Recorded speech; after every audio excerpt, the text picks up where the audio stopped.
Recordarles también que la primera semana de junio, que ya va a ser, tenemos nuestra escuela ESAP, la escuela con el apóstol Emma, que siempre vamos las primeras semanas, cada 3 meses, ya va a ser.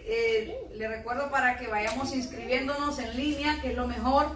Así pues nos ahorramos procesos y líneas largas allá y atrasos, y podemos hacerlo pues todo más fluido. Diciendo esto, quisiera saber quiénes de ustedes quieren prestar servicio voluntariamente, como lo hemos hecho siempre en las escuelas anteriores, en las diferentes áreas. Alguien que me ayude a levantar un listado, hermana Meli que está atrás, hermana Gladys que están atrás.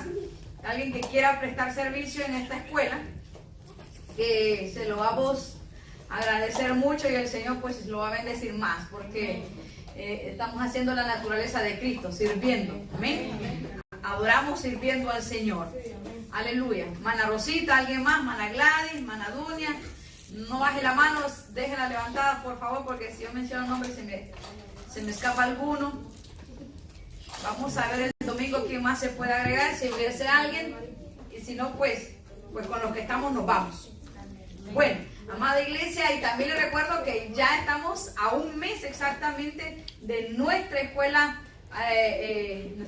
profética también, que son noches de activación profética, que es el nombre de nuestra escuela. Le pusimos así para no crear confusión la una con la otra.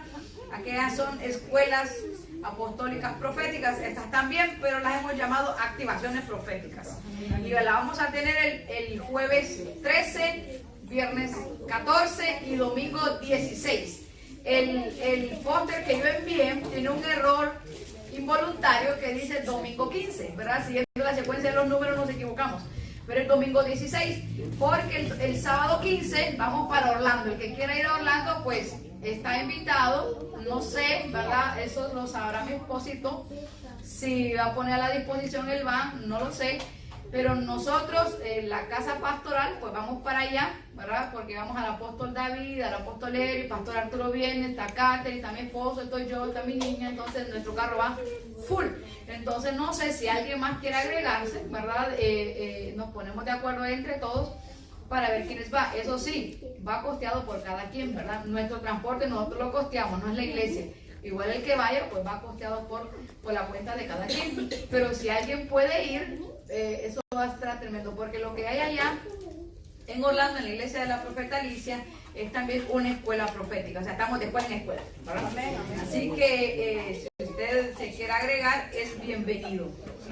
Bueno, y también pues dicho sea de paso, si alguien todavía tiene el deseo en su corazón de poder ofrendar para poder gestionar los gastos que implican la escuela, usted puede hacerlo todavía. Si alguien tiene la voluntad pero no tiene el dinero, creamos a Dios por un milagro. Amén. Y desde este momento el Señor sabe el deseo de su corazón, y por ese deseo de su corazón usted va a ser bendecido para poder bendecir. Amén.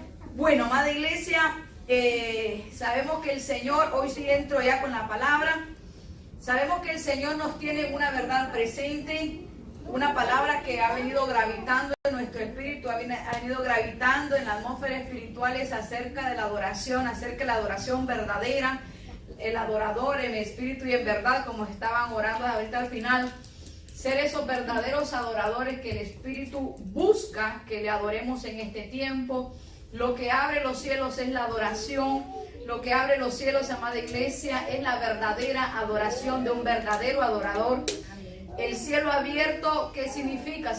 ¿Qué hay cuando un lugar está bajo cielos abiertos? Pues la tierra ya es sanada.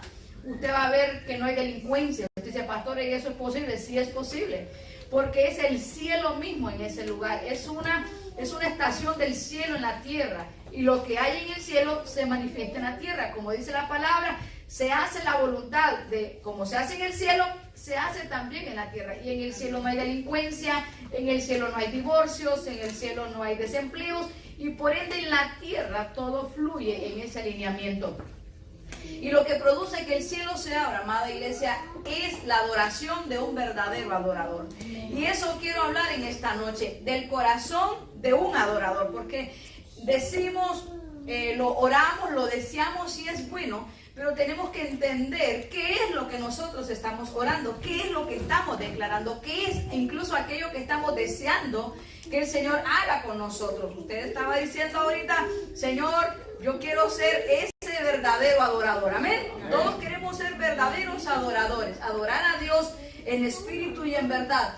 Pero para adorar a Dios en espíritu y en verdad, todo empieza con la naturaleza de nuestro corazón. Y ese es el tema que vamos a tocar. Voy a tocar una parte hoy y voy a terminar el domingo porque es un poco extenso. En realidad, hablar de la adoración es un tema bastante extenso, bastante profundo. Y de hecho, seríamos limitados si nos quedamos únicamente estudiando el tema. El tema de la adoración es tan profundo que no podemos limitarnos a estudiarlo. Tenemos que vivirlo, tenemos que llevarlo a la experiencia y de esa manera nosotros poderlo disfrutar y poder experimentar también, poder conocer el poder que está implícito en la adoración. Porque adorar, ya lo hemos dicho repetidas veces, pero nunca es malo repetirlo, que adorar no es únicamente cantar. Podemos adorar a Dios cantando, es una de las maneras. Podemos decir que es la última en la lista, pero adorar a Dios verdaderamente, vamos a irlo viendo desmenuzadamente lo que la palabra de Dios nos revela aquí. Y para poder poner una base en esto, quiero que usted se vaya con este pensamiento en su corazón, para que ese pensamiento en su corazón pueda permear todo su ser. Diga conmigo, en la adoración, lo más importante es el corazón del adorador. Miren que en el tema de la adoración, lo más importante no son los instrumentos musicales. En el tema de la adoración, lo más importante no es el ritmo musical, que mucha gente se centra en poner la atención ahí, que si tienen estos instrumentos, que si no hay instrumentos, que qué ritmo cantan, que si ese ritmo sí, que ese ritmo no, que si tienen luces, que no tienen luces, que si tienen coros, que si tienen danza. Eso es lo menos importante. Lo más importante en el tema de la adoración, ¿qué es? El corazón de un adorador. Dígale al que tiene al lado suyo, no se duerma porque hoy el Señor le va a hablar. Y si se duerme, yo tengo la responsabilidad de despertarlo. Así que me preparo un balde de agua fría por si alguien se me duerme. Agua caliente prefieren uno, yo con la fría estoy cabal. Con la caliente me duermen. Mateo capítulo 22, acompáñenme por favor a la Biblia. Mateo capítulo 22. El verso 36, en esta ocasión, que vamos a leer un poquito nada más, como de costumbre, están los religiosos, ¿verdad? Los fariseos y los seduceos, que eran los grupos religiosos más predominantes en la época de Cristo, estaban acosando nuevamente a Jesús para hacerlo caer en una trampa teológica, una trampa bíblica. Y le hacen la pregunta, uno de los maestros de la ley, uno de los expertos de la ley, le pregunta a Jesús, oiga, un experto preguntando algo de primer grado, se nota de leguas que lo que quiere es molestar, ¿verdad? Entonces, esta persona experta, conocedora de la palabra, le pregunta a Jesús, maestro, ¿cuál es el gran mandamiento en la ley? Jesús le dijo, ¿qué le dijo? Amarás. Diga conmigo, amarás. Dígalo fuerte, amarás. Porque esta palabra es muy importante y de aquí parte todo. ¿Cómo le respondió Jesús? Le dijo, amarás. Amarás al Señor tu Dios. ¿De qué manera? Con todo tu corazón, con toda tu alma y con toda tu mente. Y este es el primero y grande mandamiento. Y el segundo es semejante. Vuelva a decir conmigo, amarás. Amarás a tu prójimo como a ti mismo. En estos dos mandamientos, porque Jesús dice que el primero es amar a Dios y el segundo es semejante al primero, pero ahora es amar al prójimo. En estos dos mandamientos, amada iglesia, se refleja la naturaleza del corazón de un verdadero adorador, de uno que adora en espíritu y en verdad. Y esa naturaleza de ese adorador es la misma naturaleza que está en el corazón del Padre Celestial. ¿Y cuál es la naturaleza del Padre Celestial? Es el amor. Diga conmigo, el amor. El amor. No es la música, es el amor. Jesús le dice amarás, no le dice servirás, no le dice cantarás, no le dice diezmarás, no le dice correrás, le dice amarás. ¿Por qué? Porque en el amor, amada iglesia, está encerrado todo el corazón del Padre. Y cuando el corazón del Padre ha sido moldeado en el corazón de una persona, esa persona tiene la misma naturaleza de Dios y por ende también puede amar como Dios ama. Porque nuestro amor ha sido perfeccionado en el amor de Dios. Y cuando amamos de amor, no estamos hablando de ese sentimiento romántico de que yo siento amarte, yo siento bendecirte con esta ofrenda, yo siento invitarte a una cena, es que yo siento algo tan lindo por esta persona. No estamos hablando de ese tipo de amor. Aquí, en este tipo de amor, los sentimientos están sometidos, los sentimientos ya fueron procesados y ya no amamos porque sentimos, sino que amamos porque es la naturaleza de Dios fluyendo en un adorador. Amén. Ahora bien, la primera faceta de la verdadera adoración es amar a Dios, que eso es el primer mandamiento. ¿Cuál es el primer mandamiento? Amar a Dios. Amar a Dios. Entonces la segunda faceta de amar al prójimo la vamos a ver el domingo, así que usted no se puede perder el domingo tampoco.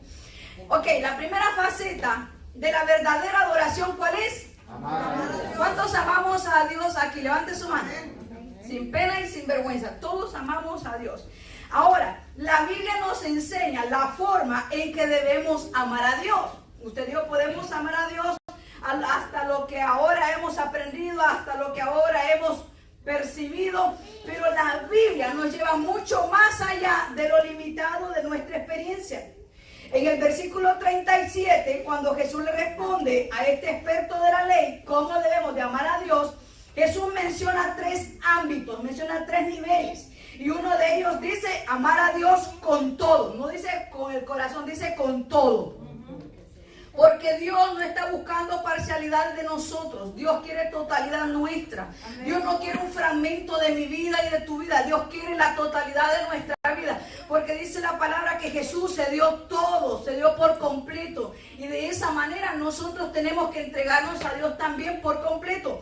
Entonces hay 3 facetas aquí, o mejor dicho, tres niveles o 3 ámbitos de la adoración amando a Dios. Número 1 es con todo nuestro corazón. Lo segundo es con toda nuestra alma. Y lo tercero es con toda nuestra mente. ¿Ok?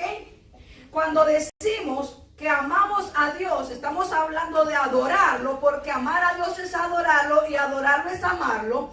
Cuando decimos que vamos a amar, que vamos a adorar a Dios con todo nuestro corazón, también aquí hay 3 cosas que están involucradas. Cuando hablamos del corazón, amar a Dios con todo nuestro corazón, no lo está diciendo de la manera literal, de esto que está aquí al lado izquierdo de cada uno de nosotros. Esto que bombea, no es ese. No está hablando de manera literal, está hablando de una manera espiritual. Y cuando se refiere al corazón del ser humano, cuando dice el Señor, dame tu corazón, no es que vamos a hacernos un trasplante, un arranque, aquí está lleno de sangre, no. Está hablando de una manera figurada. Y esa palabra corazón encierra, escuche bien, las emociones, el intelecto y la voluntad. Diga conmigo, las emociones, el intelecto y la voluntad. ¿Cómo amamos a Dios con las emociones? Alguien dice por ahí que si nosotros alimentamos nuestras emociones, estaremos convirtiéndonos en falsos adoradores. ¿Por qué razón? Porque la adoración no es almática. De hecho, esa palabra corazón también la podemos interpretar como alma. Aunque más adelante dice aquí que con toda tu alma, pero vamos a dejar eso para el domingo, lo vamos a aclarar. Esa palabra corazón se está reflejando o está hablando del alma. Y el alma es el asiento, es donde residen las emociones. Nuestras emociones residen en el alma. Ahí residen también el intelecto, nuestra capacidad de pensar, nuestra inteligencia. Y también ahí reside nuestra voluntad. Cuando decimos que vamos a amar a Dios o que debemos de adorar a Dios con toda nuestra alma, con todas nuestras emociones, déjenme decirle, amados hermanos, que hay diversidad de emociones. Dentro de estas podemos mencionar, para una muestra, un botón, podemos mencionar como una emoción la alegría. La alegría es una emoción, la tristeza es una emoción, ¿sí? ¿Qué otra emoción podríamos mencionar? Podemos mencionar el enojo. El enojo es una emoción. También podemos mencionar el miedo. Es una emoción. Dígame una emoción usted. La tristeza, ¿alguien más? Una emoción. La soledad es una emoción, correcto. La inseguridad es una emoción, como también la sobreconfianza también es un sentimiento, es una emoción. Pero la palabra dice, Jesús nos dice que debemos de amar a Dios, que debemos de adorar a Dios con todas esas cosas. ¿Cómo sería esto? ¿Tengo que adorar a Dios con toda la tristeza? Eso es lo que está diciendo aquí. Amar a Dios con todas mis emociones quiere decir que tengo que amar a Dios con mis miedos. Tengo que amar a Dios con mis temores. Tengo que amar a Dios con mis inseguridades. Tengo que amar a Dios, adorar al Señor con todos mis fracasos. Tengo que adorar al Señor con todos mis enojos. Qué raro esto, ¿verdad? ¿Qué quiere decir esto, amada iglesia? Quiere decir que cuando nosotros amamos o adoramos a Dios con todas nuestras emociones, estamos diciendo que esas emociones, cualquiera sea que estemos experimentando, la vamos a rendir a Dios, la vamos a someter a Dios. Quiere decir también que cuando nosotros nos convertimos en verdaderos adoradores, nuestro corazón, nuestra alma ya no nos gobierna a nosotros, sino que Dios la gobierna. Quiere decir eso también, amada iglesia, que nosotros amamos a Dios por encima de las emociones. Cuando la palabra nos dice que debemos amar a Dios con todas nuestras emociones, nos está haciendo referencia a que tenemos que amarlo, que tenemos que adorarlo, que tenemos que servirle por encima de lo que nosotros estemos sintiendo. No pasando, sino sintiendo, porque son emociones, son sentimientos, algo que se experimenta, algo que se siente. Entonces, cuando usted y yo adoramos en espíritu y en verdad, cuando estamos pasando situaciones que nos producen emociones contrarias, emociones difíciles, emociones buenas, no vamos a adorar en base a lo que sentimos. Vamos a adorar a Dios por su persona. Vamos a adorar a Dios por quien es Él. Amén. Amada iglesia, cuando nosotros tenemos una pérdida de un familiar, ¿cuál es el sentimiento que viene a nuestro ser? ¿Cuál es la emoción que experimentamos? Es tristeza, ¿sí o no? Pero la adoración a Dios no se limita, no se pierde, no se fractura, porque nosotros hayamos perdido un ser amado.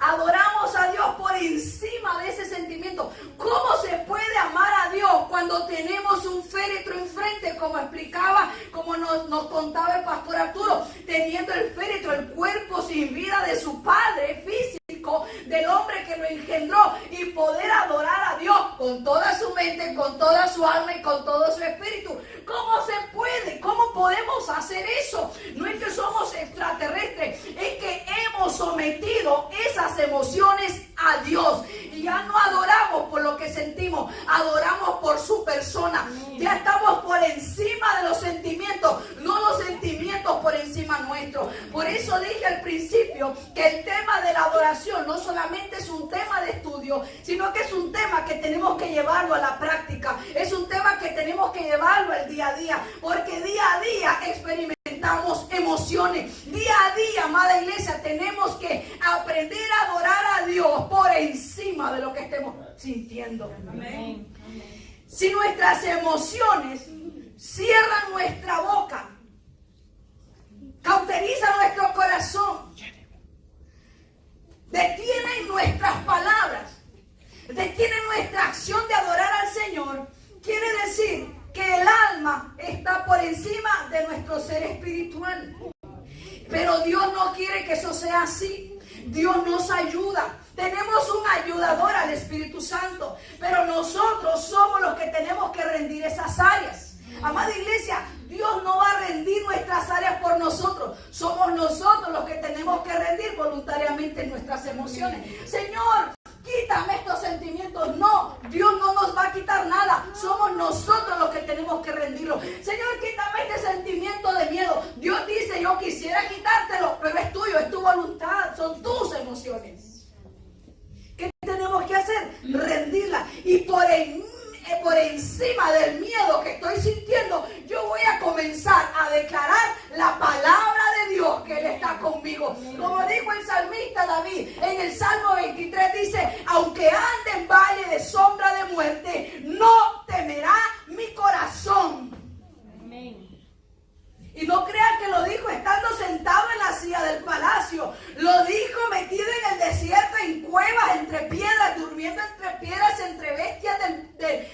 el desierto porque el rey Saúl lo andaba persiguiendo para quitarle la vida, para matarlo. Estaba siendo perseguido para matarlo. Y el rey David, en esa persecución, él aprendió a amar a Dios, a adorar a Dios con todas sus emociones.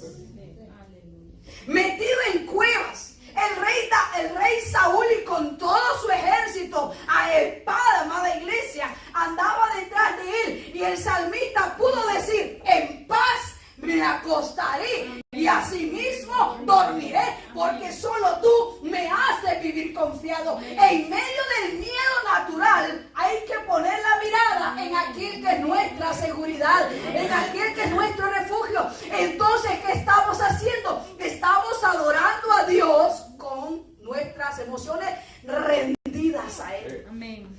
En medio del desempleo, ¿cuál sería nuestra declaración, amada iglesia? No he visto justo desamparado, ni su simiente que mendiga pan. Así que por lo tanto, como yo soy persona de justicia, el Señor me ha justificado, aunque hoy no tenga empleo, pero el pan no faltará en mi mesa y mis hijos tampoco tendrán hambre. Hay que declarar la palabra. Y el alma, ¿sabe qué va a pasar con el alma? Esas áreas de nuestras emociones se van a rendir al Señor y ya no van a tener sobre nuestra vida poder, ya no van a tener aflicción, ya no vamos a tener aquel sentimiento que nos agobiaba, que nos quitaba el sueño, que nos hacía sentir que todo el mundo nos persigue para hacernos mal, sino que va a haber una seguridad, no una seguridad humana, sino una seguridad sobrenatural que viene de Dios. Hay gente que su seguridad la tiene en el dinero, pero nuestra seguridad en Cristo no está en el dinero, está en el Dios nuestro, en aquel que venció, en aquel que es poderoso para hacer con nosotros mucho más abundantemente de lo que nosotros llegamos a pensar. Amén. Amada iglesia, adorar al Señor en una situación de esta, bajo estos sentimientos que golpean nuestro corazón, que quieren venir a tumbarnos nuestra fe. Usted mira, no es fácil, no, humanamente no lo es, pero dice la palabra que Dios no nos ha dado un espíritu de cobardía, sino un espíritu de poder, un espíritu de amor y un espíritu de dominio propio. No somos cobardes, somos gente valiente, no por la fuerza que hay en nuestro ser, sino porque el valiente y el poderoso vive en nuestro corazón y se ha sentado en el trono de nuestra alma. Por esa razón el rey David decía: alma mía. Cuando él decía alma mía, él estaba hablando a sus emociones, él estaba hablando a su intelecto, él estaba hablando a su voluntad y le decía: alma mía, bendice al Señor. ¿Qué estaba diciendo el rey David? No siento adorar, pero voy a adorar. Aleluya. Sí. No estoy en las mejores etapas de mi vida, pero voy a adorar. Amén. No estoy pasando mi mejor momento, pero voy a adorar. Amén. No estoy sentado donde yo quisiera estar, pero voy a adorar. No tengo lo que yo necesito, pero voy a adorar. No estoy rodeado de la gente que yo quisiera, pero voy a adorar. ¿Por qué? Porque David aprendió, amada iglesia, a adorar con todas sus emociones. Por eso es que al rey David la escritura le llama el hombre conforme al corazón de Dios. El adorador. Si usted se lee los salmos, usted dirá: qué preciosos estos salmos. Pregúntese en qué momento los escribió. Se dará cuenta que el tipo aprendió a adorar a Dios en medio de circunstancias difíciles. Amén. Después de que pecó, también adoró. Sí, pecó, metió las de andar, se metió todito hasta aquí. Pero ¿sabe qué? Volvió a Dios y le dijo: vuélveme el gozo de tu salvación. ¿Por qué? Porque David pudo experimentar que su gozo no estaba en el pecado, su gozo estaba en hacer la voluntad de Dios. Amada iglesia, Jesús nos dice que el corazón de un verdadero adorador está primeramente amando a Dios por encima de todas las cosas, por encima de todos los sentimientos. La palabra dice: me podrá abandonar mi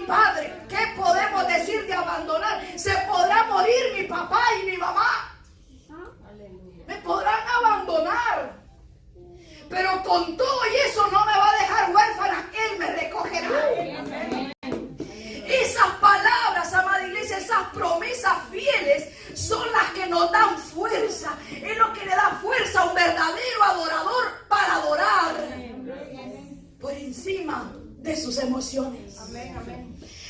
No estamos hablando de una adoración emocional, de cantar, brincar, saltar. No, estamos hablando de las que de verdad golpean. Sí. O aquellas emociones que son tan buenas que se nos puede desviar la vista de adorar al Señor. Mire, me gané el premio gordo. Espero que ninguno compre lotería aquí. Si no, conviértase. Pero hay cristianos que dicen, mire que me gané el premio gordo, mire que me regalaron tal cosa, mire que me salió este beneficio, mire que me salió este favor, mire que se me abrió esta puerta, mire que me bendijeron de esta manera. Y cuando esa bendición viene, ¿qué hace usted? ¿Adorará al Señor o no lo adorará? Porque en ese sentimiento de alegría también tenemos que aprender a adorar al Señor. Muchas veces estamos tan bendecidos, lo decíamos hace días anteriores, a veces estamos tan bendecidos, tan llenos de toda provisión material, que se nos olvida adorar al Señor. Señor, yo reconozco que en esta mesa hay comida, porque tú eres nuestra provisión. Señor, yo reconozco que tengo este beneficio, porque fuiste tú el que me dio la gracia. Señor, yo reconozco que estoy vivo, porque fuiste tú el que me guardó. Señor, yo reconozco que tengo estos hijos, porque fuiste tú quien me lo diste. Todo te lo debo a ti. Amén. Amén. Entonces, amada iglesia, en las buenas y en las malas tenemos que aprender a adorar al Señor. Ese es el corazón de un verdadero adorador. Ahora, seguimos un poquito. Amar a Dios con nuestras emociones, ¿qué significa? Significa que mi fe, mi confianza y mi esperanza se sobreponen por encima de cualquier mala noticia. ¿A quién le ha tocado oír malas noticias, recibir malas noticias? Levante la mano. Amados, esto no es de mundanos, esto es de cristianos también. O sea, esto no solamente es de creyentes, sino de no creyentes, todo el mundo. Jesús lo dijo, en el mundo van a tener aflicciones. ¿Qué son aflicciones? Son golpes al alma, a las emociones. Vamos a tener golpes a las emociones. Pero por encima de los golpes de esas emociones que trae el mundo, amada iglesia, hay una fe, hay una esperanza y hay una confianza que caracterizan a un verdadero adorador. Usted va a ver a un verdadero adorador siempre contento. Usted lo va a ver siempre bien bañado. Usted lo va a ver siempre con palabras de fe. No positivas, sino de fe. Porque las palabras positivas son como aquellas de, mira, si tú te esforzas lo vas a lograr. Yo oigo las cancioncitas que salen ahí en el canal que le pongo a la baby. Y hay canciones como dice, si tú quieres ser un artista, quieres ser un doctor, esfuérzate y lo vas a lograr. Y digo, yo es cierto, necesito esfuerzo. Son palabras positivas. Pero la fe que me dice que aunque no califique, el Señor sí lo hace calificar. Aquí tenemos, los muchachos tienen que hacer deporte para calificar una beca, pero en Cristo usted no necesita hacer deporte para una beca. Usted necesita tener la gracia del Señor y aunque no la someta, lo llamarán. Es verdad. No le estoy hablando cosas irreales, hay testimonios de esto. Entonces, amada iglesia, nuestra confianza, nuestra fe y nuestra esperanza se sobreponen por encima de las malas noticias. Sí. Amén. Hace 5 años, estando ya aquí, yo salí de mi país y tenía a mi papá muy saludable. Un año después me llaman, recuerdo que estábamos cenando con mi esposo y me dice, no recuerdo si fue mi papá directamente, fue uno de mis hermanos que me dijo, ¿sabes qué? A mi papá le diagnosticaron diabetes. ¡Wow! Dice diabetes. Tiene estas condiciones, estas condiciones, fue como está ahí una bomba. ¿Verdad? De la noche a la mañana, ayer estuvo bien, le hicieron un examen y hoy estaba todo mal. Diabetes, wow, qué tremendo. Los cuidados, usted sabe. Y en medio de toda aquella cuestión, fue como como cuando usted sale del frío al calor y le toca, tocada de calor en la cara, usted siente que le queman hasta las pestañas. Así es la mala noticia cuando viene a nosotros. Pero cuando hemos aprendido a adorar a Dios, cuando conocemos a un Dios, tenemos un Dios experimental, no un Dios de referencia, no un Dios escrito en la Biblia, sino un Dios de vivencia. Amada iglesia, en medio de aquella estocada de las malas noticias, el Espíritu Santo sacará la palabra. De tu depósito brotará la palabra de fe. Amén. Amén. Sí, es amén. Eso es así. Amén. Sí. Amén. Amén. Nosotros podemos adorar al Señor por encima incluso de una deportación. No se la estoy diciendo a nadie, pero tenemos que decirlo. Hay gente que mientras está aquí todo está bien. Lo he visto en la televisión, lo vi allá en mi país también. Aquí servían al Señor, aquí eran fieles a Dios, aquí se congregaban. No digo aquí en esta congregación, digo en cualquier otra. Aquí eran tremendos predicadores. Llegaron allá deportados. ¿Y saben cómo llegaron? Con el ánimo por el suelo. Amados, ni la ambulancia ni una grúa los podía levantar. Tirados completamente, ¿no? Es que Dios, es que yo no sé qué va a hacer de mi vida. ¿Y ahora qué va a pasar conmigo? ¿Y qué cuántas cosas? ¿Qué no tengo trabajo? ¿Qué no tengo esto? ¿Qué se me va a impedir? Y todo. Miren, llegué a relacionarme con gente que tenía 2 años de haber sido deportado y en 2 años improductivo en todos los sentidos, espiritualmente, profesionalmente, laboralmente, no se lograban levantar. ¿Por qué? Porque su estado anímico estaba por el suelo. Entonces, eso me dejaba ver a mí en dónde estaba puesta su confianza. Yo creo que Dios es Dios en la ciudad y en el campo. Creo que Dios es Dios en Estados Unidos como en Centroamérica. Creo que Dios es Dios en medio de la crisis de un país. Él puede levantar al justo.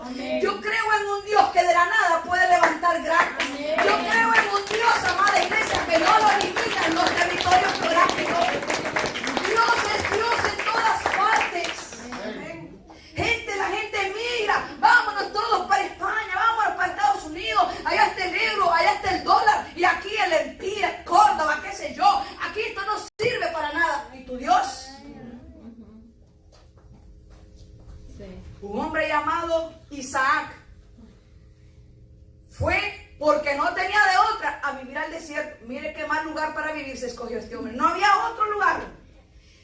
Pero en él había una promesa. Y sobre nosotros está la misma promesa, que seremos bendecidos para bendecir.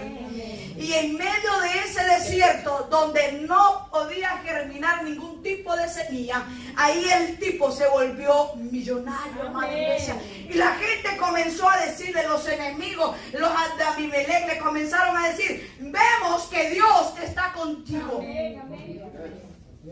Vemos que Dios está contigo. ¿Por qué? Porque aquí nadie podía sacar nada de esto y tú incluso sacaste agua. El tipo se hizo millonario donde todos se hacían pobres. Así que no limitemos a Dios en territorios, no limitemos a Dios en circunstancias económicas, no limitemos a Dios en caos políticos nacionales. Nuestro Dios está por encima del caos, nuestro Dios está por encima de toda circunstancia y nuestra adoración está también en ese nivel. Cuando nosotros adoramos al Señor por encima de nuestras emociones, es donde viene la provisión. Es donde viene la sanidad, es donde viene la respuesta, es donde viene la restauración, es donde vienen las mejores cosas del Padre, amada iglesia. Pero se desatan cuando adoramos con todas nuestras emociones rendidas a Dios. Habacuc, el profeta Habacuc nos da una palabra muy poderosa referente a esto. Palabra de Dios para todos, la versión palabra de Dios para todos dice, Habacuc 3:17 dice, aunque la higuera no dé fruto, ni la viña produzca uvas, aunque la cosecha del olivo se dañe, y los campos no produzcan alimento, aunque no haya ovejas en el corral, ni vacas en el establo, así y todo, yo me alegraré en el Señor, el Dios que me salva. El Señor Dios me fortalece, afirma mis pies como los de un venado para que yo camine en las alturas. Amén. ¿Y por qué dice que como las de un venado? ¿Saben que las patas de un venado es diferente a las patas de otro animal? Los otros animales lo que tienen en sus patas, yo le llamo, no sé usted, cebolletas, esas cositas aguaditas que parecen esponjitas. Pero el venado no tiene esas cebolletas en sus patas, sino que tienen cascos que no son lisos, sino que son ásperos, son propios para caminar sobre las montañas, empinadas incluso, y no se puede resbalar porque no son lisas, no son cebolletas, no le duele. Y dice la palabra, dice el profeta, que cuando su confianza está en el Señor, sus pasos son tan seguros como los del venado subiendo una montaña. No te vas a resbalar, amada iglesia. Aunque me falte y aunque me falte, dice acá, pero no me voy a resbalar. Pero no me voy a resbalar. No me voy a resbalar. Y aunque sienta resbalar, yo le hablo a mi alma, alma, bendice al Señor, no te vas a resbalar. En medio de esta crisis, no te vas a resbalar. Recibiste una mala noticia, alma mía, pero no te vas a resbalar. No tienes nada ni que comer, pero no te vas a resbalar. Yo he conocido testimonios y me ha tocado vivir también el testimonio. No solamente oírlo, vivirlo. Cuando no se ha tenido dinero para la provisión de los alimentos de la semana. Nadie sabe alrededor que usted no tiene. Pero de pronto Dios manda a alguien como le envió a Elías cuervos. Y le van a tocar la puerta y le dice, mire que estaba comprando en el supermercado los alimentos. Y dije, llevémosle esto a la pastora. Llevémosle esto al hermano, porque no le llevamos esto a la familia aquella. Y la familia lo recibe y dice la familia por dentro, pero ¿quién habrá dicho? Uno que tiene cuidado de sus hijos. Amén. El otro día yo quería comer papaya. A mí no me gusta mucho la papaya. Le digo, mami, yo soy bien complicada. Para mí la papaya debe tener un punto, porque mi paladar, si siente que el punto no está, no lo paso. Es como medicina, no me gusta mucho. Pero cuando tiene un punto de madurez, ay, yo me la como entera. Yo decía a mi esposo, ay, yo como quisiera comerme una papaya. Este verano está bueno para comer sandía. Y de pronto llegan unos amaditos ahí, ¿con qué creen? Con papaya y con sandía.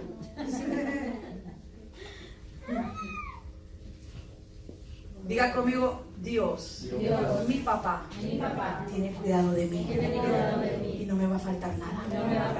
Jehová es mi pastor. Nada. Ni el dinero de la renta, ni el dinero de tu seguro de carro, ni el seguro de la activación de tu celular, ni el dinero de tu remesa, ni las medicinas de tu familia. Nada me falta. Nada, no. Amar a Dios por encima de todo. Esto es adorar en espíritu y en verdad. Si nuestras emociones todavía nos sacuden, nos pueden, como dice alguien por ahí, nos pueden, quiere decir que todavía no hemos desarrollado esa área del verdadero adorador aquí. Y tenemos que alimentarnos con la palabra para que en esos momentos haya de dónde sacar. Si no hay semillas en el depósito, ¿de dónde va a sacar en el tiempo del hambre? ¿De dónde va a sacar palabra en el tiempo de la angustia? Allá corren donde el pastor, corren por el líder, corren por el profeta. Óreme, decláreme una palabra. Pero si usted tiene palabra, profetícese usted mismo. Declárese la palabra usted mismo. La misma palabra que le van a declarar por allá es la misma palabra que se puede declarar usted solo y tiene poder si la declara con fe. Ahora, dijimos amar a Dios con todo nuestro corazón. ¿Es amar a Dios con todas nuestras emociones? Con todo nuestro intelecto y con toda nuestra voluntad. Vamos a ver ahora cómo amamos a Dios con todo nuestro intelecto.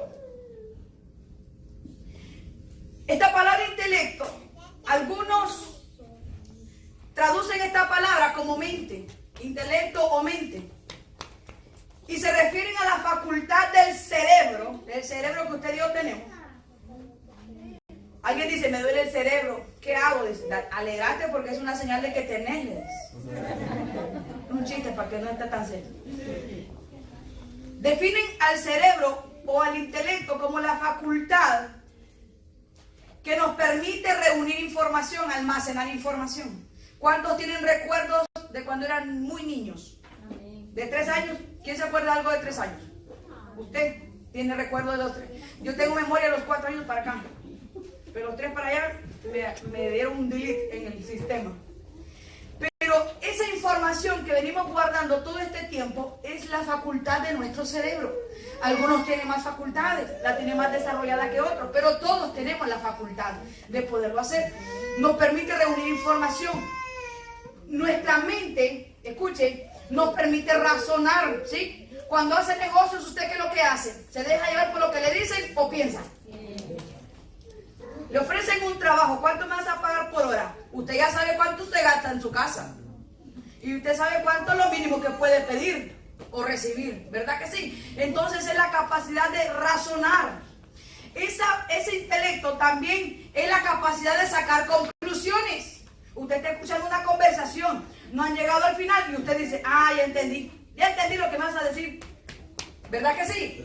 Usted ya está entendiendo lo que estoy diciendo. ¿Para dónde voy? ¿Hasta dónde lo quiere llevar? Entonces usted tiene la capacidad de sacar conclusiones. Amada iglesia, ese intelecto que nosotros tenemos, que Dios nos dio, también se le conoce como juicio. No está hablando del juicio final, está hablando de tener juicio, de tener cordura.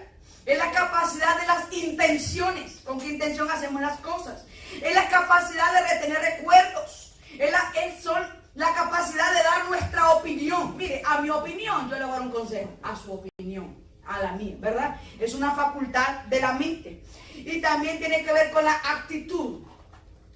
La mente, escuche bien esto, es el centro de comandos que gobierna las disposiciones del cuerpo.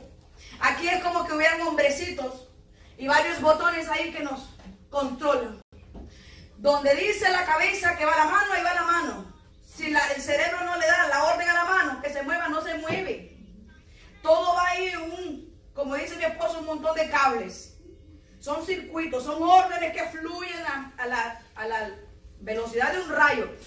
Entonces, amada iglesia, el cerebro gobierna todo nuestro cuerpo. Por eso es que Cristo es la cabeza del cuerpo. Porque Él gobierna todo el cuerpo. Igual el cerebro gobierna el resto del cuerpo.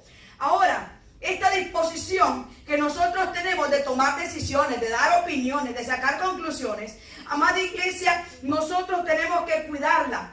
Porque aquí en el cerebro, aquí en nuestra cabeza, por muy grande o chiquita que la tengamos, aquí es donde se libran las más grandes batallas. No es en el Golfo Pérsico. No es en Colombia, ni en Honduras, ni en Nicaragua, con esas tremendas peleas que se hacen. Es aquí en el cerebro. Hay gente que ha muerto de un paro cerebral. ¿Por qué? Porque tenía demasiadas preocupaciones. Aquel conflicto en su mente de pensamiento. Bueno, hago, ¿qué hago? Me dijo. Dice que un tiempo atrás yo me noté una cosa. Dije yo, qué vivo es el diablo, qué astuto. Y yo, qué bruta fui. Pero no va a ser más bruta, no voy a ser ni el más astuto que yo me avivé. Fíjese que en una ocasión, como le habrá pasado a usted también, me enojé por a saber qué, ni me acuerdo, con mi esposo. Y yo quedé enojada, pero bien enojada. Y aquel enojo lo llegué a pensar. Sacaba aquella plática de que te dijo, me dije. Y aquella cuestión, ya la plática había pasado 3 días y yo seguía con la conversación en la cabeza. Le dije, ¿por qué no le dije? Le hubiera dicho, no me dijo, pero si hubiera dicho, le hubiera dicho. Después de 3 días yo seguí enojada. Y un día me detuve, lavando los platos, me detuve y dije yo, ¿por qué estoy enojada? A ver, ¿dónde empezó todo esto? Y quise llevar mi cerebro en retroceso al origen del conflicto. ¿Acaso me acordaba? Hasta el día de hoy ni me acuerdo. Digo yo, ¿qué pleito me... Y él bien tranquilo. ¿Qué pleito me armé dentro de la cabeza? No podía ni dormir, fíjese. Dormida, acostada, mejor dicho. Y yo pensando en lo que le dije, no le dije, pero le hubiera dicho, no me dijo. A saber qué pensó, si lo pensó, no lo pensé. Y aquella tontería que me... Y digo, qué diablo más sinvergüenza, hasta el sueño me quitó. Y yo tomando Tylenol, ibuprofeno y poniéndome inyecciones para el cerebro. ¿Y cuál era? Que tenía demasiada contaminación en mi cerebro. Entonces, ¿por qué le estoy diciendo esto, amada iglesia? Porque nuestro cerebro es como un aeropuerto. Ahí aterrizan pensamientos. Si son pensamientos de Dios, esos pensamientos van a producir vida, van a producir gozo, van a producir esperanza, van a producir gloria y van a producir alabanza. Si son pensamientos de Dios, pero si son pensamientos de las tinieblas, lo que ese pensamiento va a dar a luz es muerte, es preocupación, es corrupción, es pecado. Y el enemigo le gusta jugar a los dardos, no a los dados, a los dardos. Le gusta jugar al tiro al blanco. A ver si te ensarta un pensamiento y te desequilibra. Ahí va. No crea que es a los cristianos más débiles. A los más fuertes les lanza también pensamientos. Pero dice la palabra que con el escudo de la fe nosotros podemos apagar esos dardos de fuego. Oiga bien. El incendio que se arma si llegan a meterse en la cabeza. Podemos apagar los dardos de fuego del maligno. Amada iglesia, en nuestra mente podemos nosotros tener los pensamientos más gloriosos como podemos tener los pensamientos más desastrosos. Adorar a Dios con toda nuestra mente. ¿Cómo lo hacemos? Bueno, debemos permitir que nuestra mente, para poderlo adorar con toda nuestra mente, tenemos que permitir que nuestra mente sea limpiada, sea saneada, sea descontaminada. ¿Y cómo lo vamos a lograr? Pues dice la palabra en Filipenses capítulo 4, versículo 6, dice, no se preocupen por nada. Habla de preocupación. ¿Qué quiere decir esto? Que nos deja ver que una mente preocupada, una persona preocupada, es una persona que tiene su mente descuidada.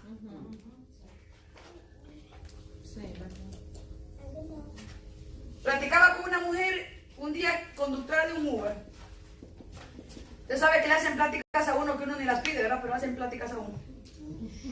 A veces se abre mucho, digo yo, así será con todo el mundo que le cuenta sus intimidades. Yo, a ver. Y aquella mujer me decía, bueno, usted sabe que yo hago Uber temporalmente porque tengo mi trabajo por la mañana y hago esto y hago aquello, porque mire que si no trabajo, entonces las primeras semanas son la renta y luego la siguiente semana viene el seguro del carro y la siguiente semana y tú sabes. Y dije yo, qué tremendo esto. Y le digo, ¿y usted trabaja de noche? Yo trabajo de día y trabajo de noche porque mire, aquí los biles no paran. Y le digo, Dios, ¿sabe qué podemos hacer? Confiar en Dios. Sí, yo confío en Dios. Y le digo, se nota. Se nota. ¿Y sabe que así hay mucho pueblo de Dios? Hermanos, ¿se acuerdan? Nos daban un consejo. Dice él, que nos dieron el consejo a los dos. Decía un siervo a otro, un siervo le decía, mire, usted tiene que aspirar a más. Claro, el que aspirar a más es bueno, es de Dios. Él vivía en un apartamento pequeño y decía, cánsese de ese apartamento, consígase uno más grande. Ah, pero que un apartamento más grande quiere decir que la renta es más cara. Bueno, entonces trabaje más. Trabaje más. Digo, pero si vive bien en el apartamento que tiene, no tiene hijos, no tiene mujer, no tiene carro, no tiene nada. ¿Para qué se va a meter una deuda tan grande? Solo por vivir un espacio más grande, por meter más muebles, por meter cosas. Y que la gente diga, ay, qué linda tu casa, donde viví, pero no sabe cómo vive. Preocupado, viendo dónde paga. Y dice, yo cada año busco el carro del año. Y digo, ¿pero por qué hace eso? Ay, porque hay que aspirar a más. Ok, está bueno aspirar a más. Está bien. ¿Pero qué hace para tener el carro del año? Hay que trabajar más. Si trabajaba 8 horas, ahora tengo que trabajar 12. Y digo yo, perdón. A ver, detengamos. ¿Con quién estamos hablando? Con un cristiano. Y este cristiano me está diciendo que si trabajo 8 horas, ahora tengo que trabajar 12. Digo yo, entonces, ¿dónde está mi confianza en el Señor? ¿Dónde está mi capacidad de pensar? ¿Me explico? El ser humano, entre más tiene, más gasta. Cuando yo trabajaba, óigame, yo sé lo que estoy hablando, yo también trabajé, no creas que todo el tiempo estoy aquí con el micrófono en la mano desde que nací. No, yo también he trabajado. Y cada vez que me daban un aumento salarial o me regulaban el salario, añorábamos, no solo yo, todo el departamento, aquel salario. ¿Y sabe qué? Ni lo habíamos recibido cuando ya lo debíamos. Ensartados en la tarjeta de crédito. Ahora podemos ir a comer a aquellos restaurantes que no podíamos. Cabeza la de uno, ¿verdad? O sea, aparentar una vida que no es. Pero cuando dice la palabra que tenemos que adorar al Señor con todo nuestro intelecto, amada iglesia, quiere decir no que vamos a dejar de pensar, sino que vamos a dejar de analizar la fe. Platicamos un día con mi esposo acerca de la fe y acerca del razonar. Y decíamos, bueno, tú vas a ver un trabajo, alguien te llama, ¿verdad? Platicando entre los dos, sacando conclusiones bíblicas de fe. Te llama un cliente y el cliente te dice, mire, mídame esta área, véame aquí, quiero hacer esto, quiero hacer aquello. Y me dice, por lógica, lo vas a le vas a sacar cuentas, ¿verdad? Le vas a sacar un presupuesto. Mire, usted se va a gastar tanto de esto, se va a gastar ese, más los salarios de los fulanos, no sé cuánto. Entonces, mire, este es el trabajo que usted quiere, esto es lo que yo le voy a cobrar a usted. ¿Qué usó para decir cuánto va a cobrar? El cerebro, ¿verdad? Usó la lógica. Ahora, ¿qué le garantiza que aquel presupuesto le va a dar el trabajo? Puede ser que otro atrás le venga y le dé un presupuesto mejor y le haga la misma calidad. ¿Qué le garantiza a usted que ese trabajo se lo van a dar? ¿Sabe qué le garantiza? La fe. Por lógica midió el presupuesto, pero por fe lo va a obtener. ¿Está aquí conmigo? Por fe yo voy a tener trabajo el lunes. ¿Está aquí el viernes? Estamos en viernes hoy, ¿verdad? Por fe usted va a tener trabajo el lunes. Solo 3 se alegran, los demás no quieren trabajar. Quieren que el cheque le llegue de parte del gobierno. Por fe vamos a tener trabajo, por fe vamos a tener con qué pagar, por fe, amada iglesia. Pero tenemos que trabajar con lógica. O sea, a la hora de que ya presupuesté, a la hora que tengo los materiales, a la hora que ya tengo la gente, no es que nos vamos a sentar y que por fe se peguen las losas. Vamos a orar para que las losas se peguen. No, hay que agacharse, hay que pegarlas, hay que meterse al techo, hay que andar debajo de la tierra, hay que hacer cualquier cosa. ¿Me explico? Entonces tenemos que diferenciar la lógica y la fe. La lógica es decir, no, es que el lunes yo tengo que hacer algo porque no. Llegar a ese punto de preocupación, como dice aquí en el inicio de este versículo, no se preocupen por nada. ¿Y será que voy a tener que trabajar lunes? ¿Y será que el Señor va a venir para el lunes? ¿Y será que va a venir fulano para el lunes? ¿Y será que para el lunes? Amada iglesia, ¿por qué se preocupa? Si preocupar no fuera la solución, preocupémonos todos, pues. Todos a un nudo de preocupaciones. Y en la espalda la sentiríamos así como elefante de gruesa, ¿verdad? De preocupados. Yo no sé si usted se ha preocupado alguna vez cómo se siente aquí de duro. Mira, un día yo me tuve que meter con el Señor. Y le dije, Señor, perdóname, pero siento que estoy a punto de que el cerebro me haga cortocircuito. Siento la espalda tan gruesa como el caparazón de una tortuga. Estoy estresada, le dije, estoy estresada. Y me tuve que postrar delante del Señor, no a pedirle perdón primeramente. Perdóname por preocuparme. Perdóname porque se me olvidó que tú eres mi esperanza. Perdóname porque se me olvidó que tú eres mi proveedor. Perdóname porque se me olvidó que tú eres. Perdóname. Y cuando salí de ahí se me olvidó pedirle que lo que necesitaba. Yo lo que necesitaba era soltar aquel poco de carga que tenía encima. Y salí tan liviana como una pluma, sin preocupaciones, adorando al Señor. Amén. Y viendo al día siguiente provisiones que ni siquiera le había pedido. Amén. Dice la palabra aquí, amada iglesia, no se preocupen por nada. ¿Por qué nos tenemos que preocupar? Por nada. Por nada. Más bien pídanle al Señor lo que necesiten y agradézcanle siempre. Y la paz de Dios hará guardia sobre todos tus pensamientos y sentimientos, porque ustedes pertenecen a Cristo Jesús. Su paz lo puede hacer mucho mejor que nuestras preocupaciones. ¿Qué tal? Qué lindo esto, ¿verdad? Su paz lo puede hacer mucho mejor que nuestras preocupaciones. En fin, hermanos, piensen en todo lo que es verdadero. ¿En qué tenemos que llenar nuestra mente? En todo lo que es verdadero, en todo lo noble, lo correcto, lo puro, lo hermoso y lo admirable. También piensen en lo que tiene alguna virtud, en lo que es digno de reconocimiento. Y termina diciendo el versículo, mantengan su mente ocupada, no preocupada. Ocupada en esto. ¿En qué?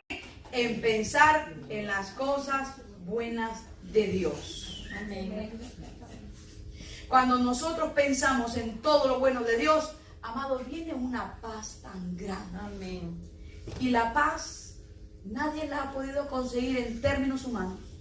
Se firman tratados de paz, no funcionan. Se firman términos de paz entre países y países, continentes con continentes, y no funcionan. La única paz que funciona en medio de la crisis y del caos, en medio de los sentimientos revueltos, es la paz de Dios, amada iglesia. Y esa paz la experimenta el verdadero adorador. Amén. Aquel que ha aprendido a adorar por encima de las circunstancias. Aquel que ha aprendido a adorar por encima de lo que él ve. Por encima de los diagnósticos médicos. Por encima de los conflictos. Por encima de los recuerdos. De esos malos recuerdos o de esos buenos recuerdos incluso. La mente aloja cantidad de recuerdos. Y algunos de esos recuerdos ya no sirven para nada más que para atrasarnos en el camino. Amén. Sí. Cada vez que la gente de Honduras viene a nuestro país, familiares, conocidos, hermanos en Cristo, siempre platicamos de el ayer. Sí, porque en el hoy no hemos cosechado nada, ¿verdad? De hoy, para eso vino, para cosechar algo nuevo, nuevo recuerdo. Pero siempre platicamos de lo de ayer. Y una vez yo oía tanto hablar de lo de ayer y dije yo, qué aburrido hablar de ayer. Qué aburrido hablar del ayer. Mejor construyamos el hoy con mejores recuerdos. Y aquel fulano se casó.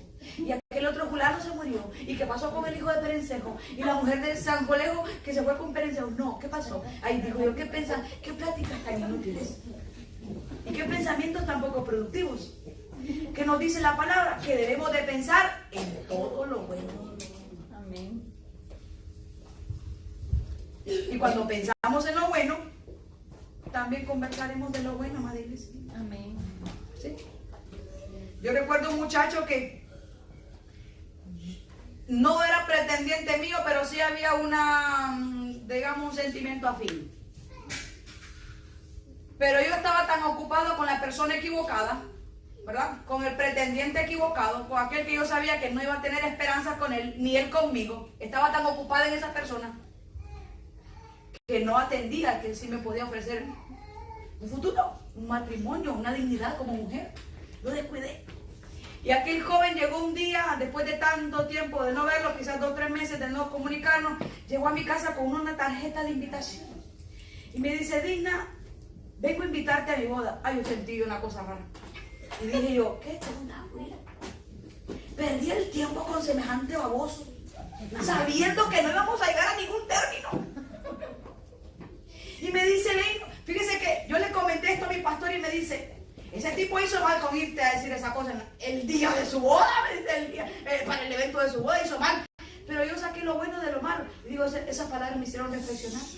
Y me dice, Digna, yo vengo a invitarte. Digo, ¿a qué tarjeta él? Ella hasta temblaba de nervioso.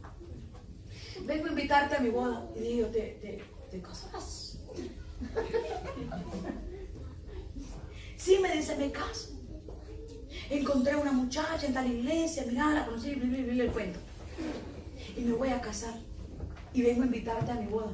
Amada iglesia, yo prefería que me metieran en vinagre. Yo sentí una cosa tan fea. Y me dice, ¿sabes qué?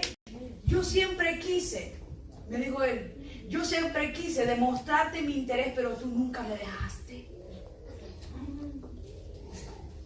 Yo hubiera querido que tú fueras con quien yo me casara, pero tú no me lo permitiste. Pero gracias a Dios, tenía reservada una persona para mí. Yo vengo a invitarte a mi boda. Y yo le agarré la invitación y le dije, muchas gracias. ¿Usted cree que llegué? No llegué. ¿Qué gana iba a tener yo de llegar a esa boda? Yo no iba a llegar, me iba a una buena chillada como Magdalena ahí. ¿Y sabe qué aprendí? ¿Qué aprendí de eso? A no guardar esos recuerdos para que dañen mi corazón.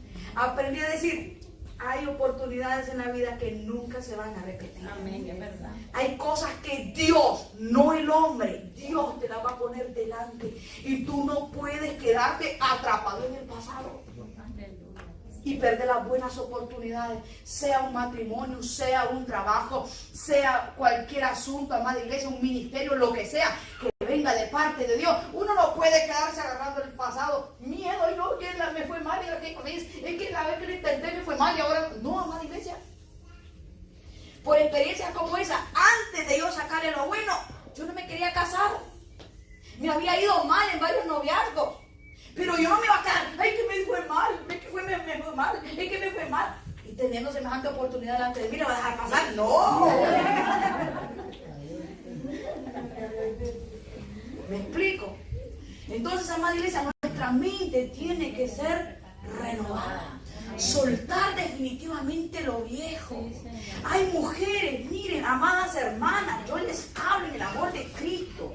Amén. Tómeme este consejo como hermana, como pastora, como madre espiritual, como usted quiera, pero tómelo. Hay mujeres que tienen esposos bellos. De hecho, ustedes tienen esposos bellos. No es que algunas, ustedes tienen esposos bellos.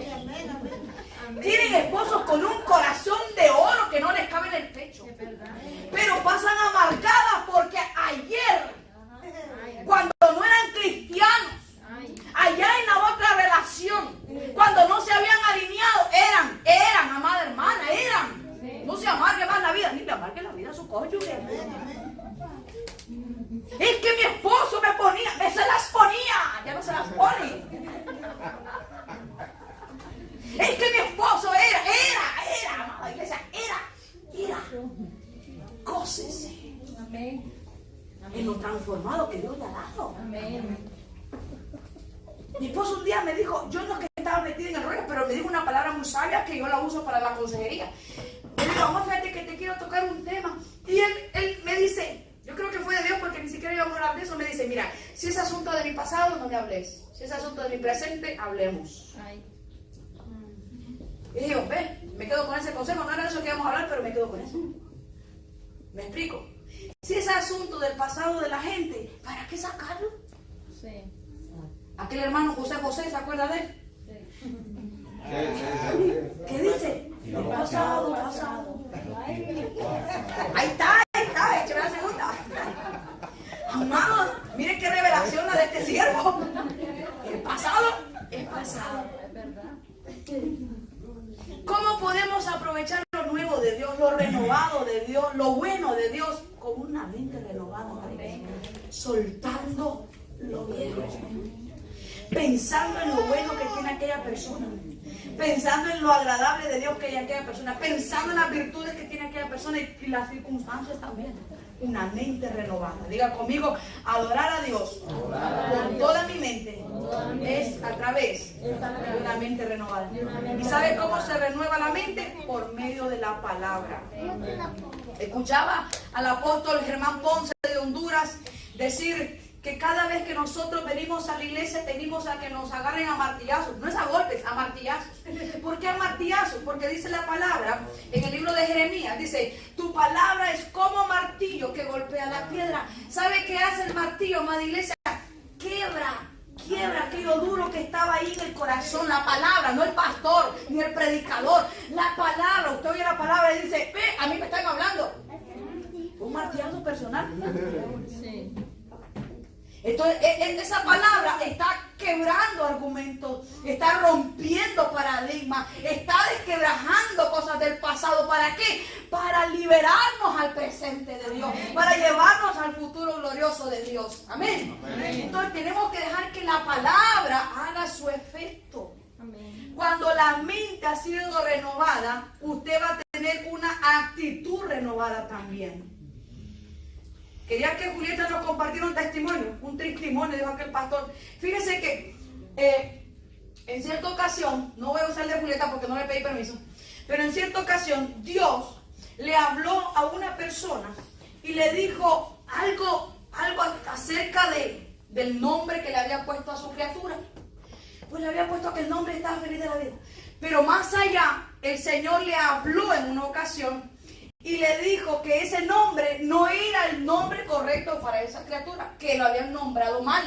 Entonces esa persona comenzó a buscar consejo, a orar y cuánta cosa delante del Señor. Y Dios le dio el nombre. Esa persona no estaba buscando un nombre bonito, estaba buscando la naturaleza del corazón de aquella persona. Y quería nombrar a aquella persona con la naturaleza como Dios estaba llamándole desde el cielo. Entonces Dios le dio el nombre de aquella persona. Y le cambió el nombre por un nuevo nombre. ¿Qué le quiero decir con esto? Que si la mente recibe una renovación, la persona que hubiera dicho, ve, yo me había dado cuenta que le puse un mal nombre a este niño, pero ahora ni modo, así se llama, que se quede así. Una mente renovada va a tener una acción renovada. Esta persona se dio cuenta por la palabra, no por el gusto del predicador, por la palabra, que el nombre que portaba su hijo no era el correcto. y reaccionó con una actitud renovada. Dijo, voy a cambiarle el nombre. Y se lo cambió. ¿Qué le quiero decir con esto? Que cada vez que nuestra mente es renovada con la palabra, en esa área donde la mente es renovada, va a haber o tiene que haber una actitud renovada también. ¿Me di a entender? Amén. Si no me pregunta mañana. Sí, porque más tarde quizás me vaya a comer. Entonces, amada iglesia, siempre va a haber una actitud renovada. Ante una actitud renovada viene el pensamiento renovado. Dice Isaías 26:3. Tú, hablando de Dios, le das paz a los que se mantienen pensando en ti. ¿A quiénes le da la paz? ¿Quiénes se mantienen en paz? A los que se mantienen pensando en Dios. ¿Cuántos quieren vivir en paz aquí? Amén. Oiga, ¿se puede vivir en paz en este mundo tan conflictivo? Sí se puede. Sí se puede. ¿Cómo? Dice la palabra, a los que se mantienen pensando en ti. Amén. Señor, tú me diste esta mañana. Señor, tú me diste este trabajo.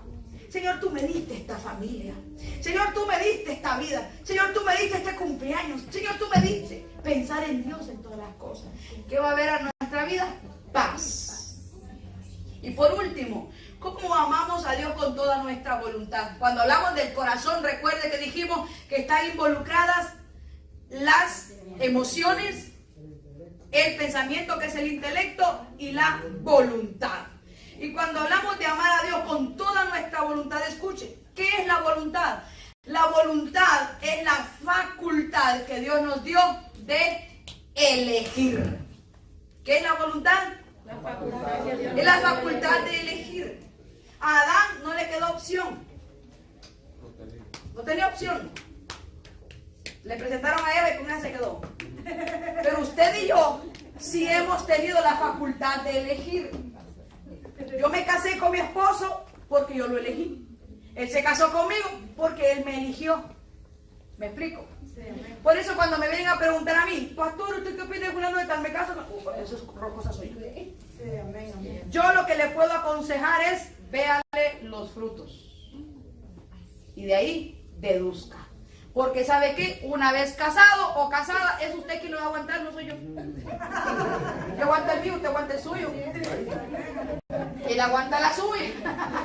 Amén. Aleluya. Entonces, amada iglesia, solo a Adán no le quedó opción. Ni a Eva tampoco. Pero todos nosotros, lo que hoy tenemos es lo que elegimos. La vida que hoy tenemos es la vida que nosotros elegimos.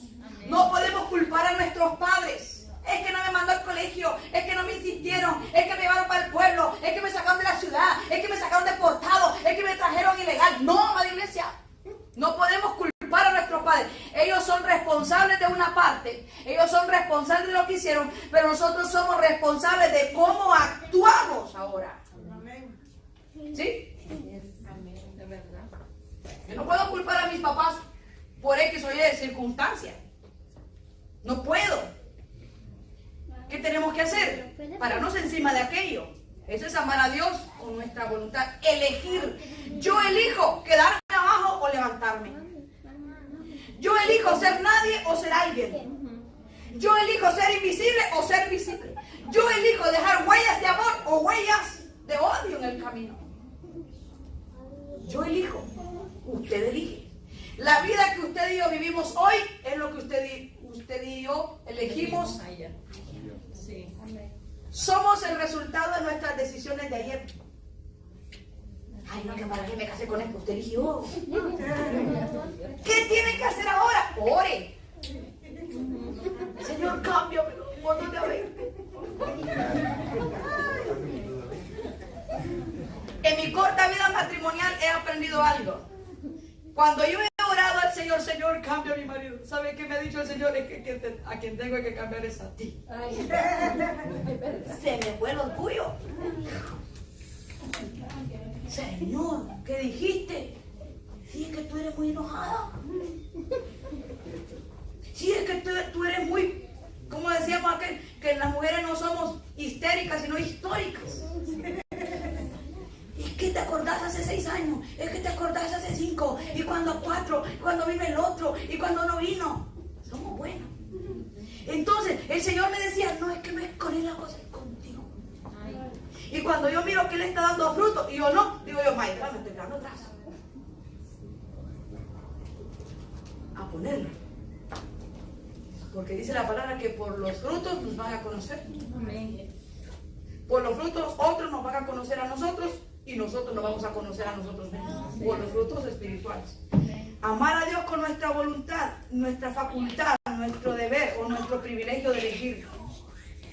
Escuche esto, el hombre con la naturaleza caída, con la naturaleza pecaminosa de Adán, busca hacer su propia voluntad.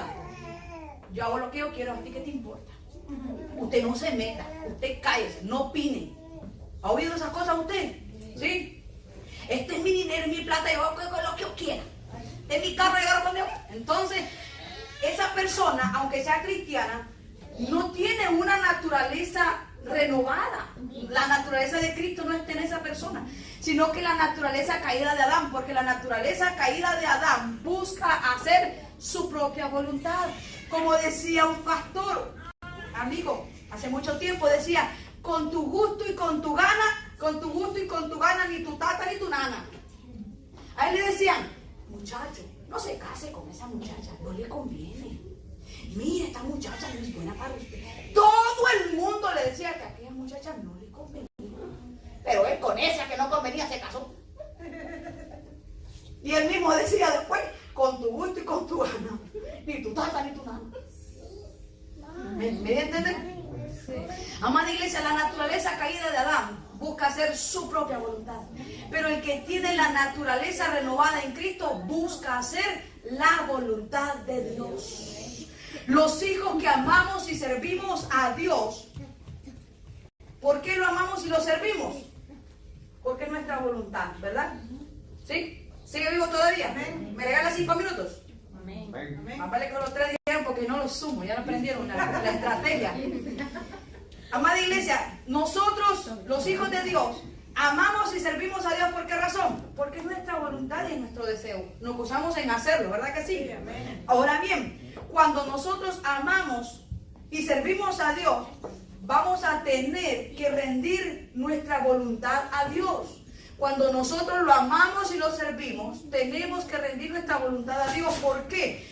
Porque el amar a Dios y el servirlo no siempre nos va a producir placer. Algunas veces nos va a producir dolor. Cuando buscamos hacer la voluntad de Dios, esa voluntad de Dios no todo el tiempo me va a hacer sonreír. Algunas veces me va a hacer llorar. Algunas veces, amada iglesia, me va a hacer tirarme al suelo por completo en llanto. ¿Por qué? Porque hay cosas que a mi alma no le producen placer. Por ejemplo, cuando Jesús iba a ser crucificado, le dijo al Padre, Padre, ¿habrá alguna manera de que no me tenga que beber esta copa tan amarga? ¿Habrá alguna manera de evitar este sufrimiento? Pero recordó y le dijo que no se haga mi voluntad, porque no estaba bajo la naturaleza caída. Dijo que no se haga mi voluntad, sino que se haga la tuya. Morir en la cruz a Jesús no le produjo placer, le produjo dolor. Pero dice la palabra en el libro de Hebreos, en el capítulo 12, dice, considerad aquel que sufrió el oprobio. Y dice que llevó la cruz con sumo gozo. El hacer la voluntad de Dios a Jesús le dio gozo, amada iglesia. No el morir en la cruz. El morir en la cruz le dio dolor. Pero el hacer la voluntad de Dios le dio gozo. No lo digo yo, lo dice la Biblia. Hay cosas, amada iglesia, que al momento de hacer la voluntad de Dios nos va a doler. Pero dentro de nosotros, en nuestro espíritu, en nuestra alma renovada, en nuestra voluntad sometida, nos va a producir alegría. Así es la vida del cristiano, amada iglesia. Hay gente que dice, no, es que yo no quiero ser pastor porque los pastores sufren. Pero si ese es el llamado al que Dios me llamó, esa voluntad, hacer la voluntad a lo que fui llamada, me va a producir gozo. Y ese gozo de hacer la voluntad de Dios en Me va a dar la fuerza para levantarme cuando soy débil. Me va a dar la fuerza de secarme las lágrimas cuando lo que quiere mi alma es llorar. Me va a dar la fuerza de seguir adelante cuando los fieles son los que traicionan. Es hacer la voluntad del Padre lo que nos da fuerza, amada iglesia. Aunque el cuerpo sufra, aunque las emociones sean quebrantadas, pero el espíritu, como está renovado y la mente está renovada, nosotros vamos a saber decir como dijo Jesús: yo no puedo hacer las cosas que yo quiero. Yo no vine a hacer las cosas que yo quiero. Amén. Yo vine para hacer las cosas que el Padre me dijo que hiciera. Amén.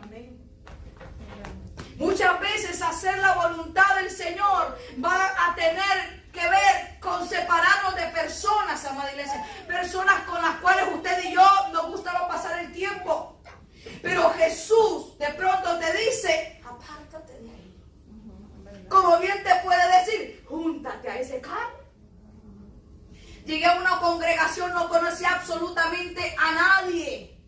No sabía quién era el pastor y la pastora no sabía quién era nadie. De hecho, estaba predicando a otra persona que no eran los pastores. Y yo estaba sentada en la última silla. Y desde allá el Señor me habló a mi espíritu. Lo recuerdo como si lo hubieran sido hace 5 minutos. Y el Señor me dijo: júntate a ese carro. Y me puso la mirada en aquella mujer que estaba sentada en la primera fila. Yo no sabía quién era. Y yo: ¿quién será esa mujer? Y yo quería ver por otro lado. No, era con aquella mujer que estaba sentada. Y me dijo: júntate a ese carro. ¿Por qué me tenía que juntar a aquella mujer desconocida? Porque esa mujer tenía algo que me iba a activar en el ministerio. Amén.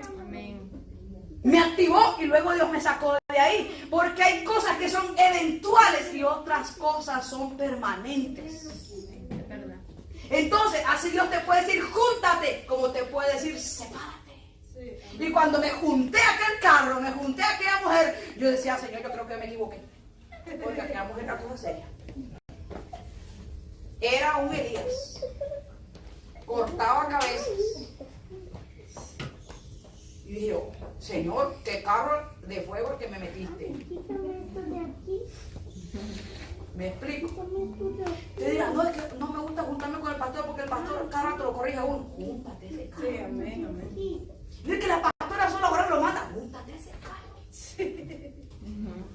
¿Está aquí? Amén. Diga conmigo: hacer la voluntad de Dios. Hacer la voluntad de Me Dios. vuelve un verdadero Me adorador. vuelve un verdadero adorador. Quiero terminar aquí.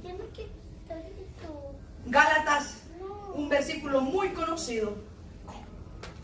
Dice Gálatas 2:20: con Cristo estoy juntamente crucificado. Diga conmigo: con Cristo estoy juntamente crucificado. Cierre sus ojos y mírese usted en ese madero. La voluntad de Jesús estaba crucificada ahí, no el cuerpo. La voluntad de Jesús, del ser humano, estaba crucificada ahí. Aquel que había dicho: habrá otra manera, ahora estaba ahí crucificado, diciendo: de la misma manera como yo me negué a mí mismo, les estoy enseñando a ustedes, mis hijos, mis seguidores, para que también mueran a su propia voluntad. Amén. ¿Sabe por qué Cristo fue levantado hasta lo sumo? No por hacer su voluntad, sino por hacer la voluntad de Dios. Amén.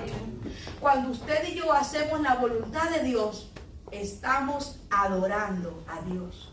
Cuando usted y yo, amada iglesia, rendimos nuestros pensamientos a Dios, estamos adorando a Dios.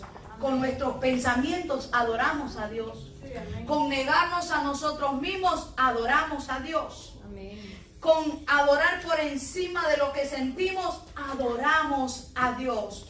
Amada iglesia, dice la palabra: con Cristo estoy juntamente crucificado. Ya no vivo yo, sino que Cristo vive en mí. Amén. Y lo que ahora vivo en la carne, lo vivo en la fe, en la obediencia del Hijo de Dios, Amén. el cual me amó y se entregó a sí mismo por mí. Jesús nos dice esta noche, amada iglesia, Jesús dice en su palabra: dame, hijo mío, tu corazón. Y cuando nos pide nuestro corazón, nos está pidiendo nuestra voluntad. Dame tu voluntad. Qué bonito. Dame tu mente.